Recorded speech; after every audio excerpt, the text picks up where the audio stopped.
తన ఛానల్ వీక్షకులను పెంచుకోవాలని భావించిన ఓ యూట్యూబర్ మాజీ మావోయిస్టుతో సంచలన ఇంటర్వ్యూ చేశాడు. ఈ సందర్భంగా మావోయిస్టుగా ఉన్న సమయంలో తను చేసిన హత్యలను వివరించాడు.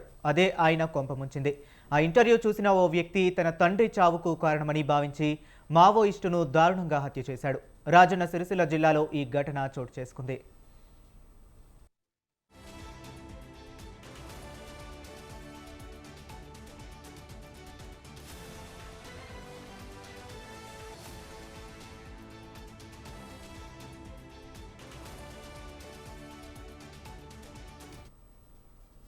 రాజన్న సిరిసిల్ల జిల్లా తంగళ్లపల్లి మండలం గడిలచ్చపేటకు చెందిన మావోయిస్టు మాజీ డిప్యూటీ దళ commander Ballepu Narasayya alias Siddhanna alias Bapureddy గురువారం సాయంత్రం హత్యకు గురయ్యారు. ఆయనను వేములవాడ శివారులోని అగ్రహారం గుట్టల్లో జగిత్యాల జిల్లాకు చెందిన సంతోష్ అనే యువకుడు హత్య చేసినట్లు పోలీసులు అనుమానిస్తున్నారు.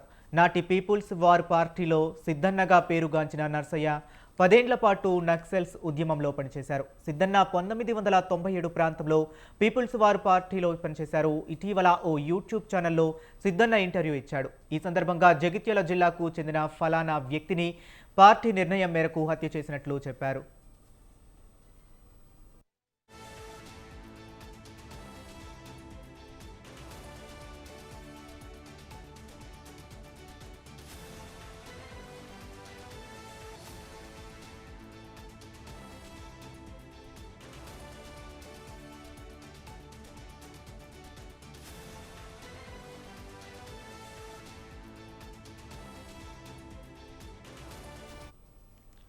యూట్యూబ్ ఛానల్ ఇంటర్వ్యూను చూసిన సదరు హత్యకు గురైన వ్యక్తి కొడుకు సంతోష్ సిద్ధయ్యపై కక్ష పెంచుకున్నాడు. ఎలాగైనా సిద్ధన్నను హత్య చేయాలని భావించినట్లు సమాచారం. ఇటీవల సిద్ధన్నతో స్నేహం చేసినట్లు తెలిసింది. మీరు యూట్యూబ్ ఇంటర్వ్యూలు చాలా బాగా ఇస్తున్నారు, మీరంటే నాకు ఎంతో అభిమానం అంటూ నమ్మించినట్లు తెలుస్తుంది. ఈ క్రమంలోనే సిరిసిల్లకు తరచూ వస్తూ సిద్ధన్నను కలుస్తూ పోతున్నట్లు సమాచారం. ఇలా ఉండగానే గురువారం వేములవాడ శివారులోని అగ్రహారం గుట్టల్లోకి తీసుకువెళ్లిన సంతోష్ సిద్ధన్నపై బండరాళ్లు ఎత్తేసి హత్య చేశాడు. అనంతరం సంతోష్ పోలీసులకు లొంగిపోయి ఈ సమాచారం ఇవ్వడంతో ఈ విషయం వెలుగులోకి వచ్చింది.